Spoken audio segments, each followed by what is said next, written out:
And the polluters are trying to deflect blame. Dishonest cries of censorship are filling Fox's airwaves with charges that these guys right here are being suppressed. The word censorship's been invoked almost 400 times on Fox this month alone, and more than 300 times on Newsmax. You know, post-insurrection, a book publisher decided that it did not want to be in business with Senator Josh Hawley. So he's been on a national TV tour claiming he's muzzled. And Tucker Carlson is telling viewers that this network, CNN, is trying to force Fox News off the air, which is patently false. It's as predictable as the sunrise. Democrats win elections, and then Republicans say they are being silenced. But while some cry cancel culture, let me suggest a different way to think about this. A harm reduction model.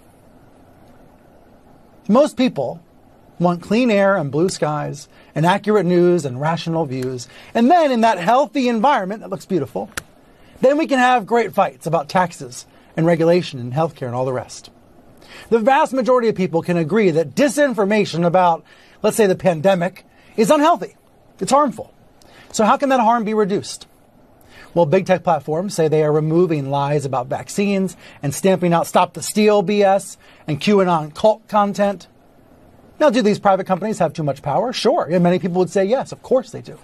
But reducing a liar's reach is not the same as censoring freedom of speech. Freedom of speech is different than freedom of reach. And algorithmic reach is part of the problem. Now, Facebook CEO Mark Zuckerberg seems to agree. Here's the headline from Politico. He's pledging to depoliticize Facebook.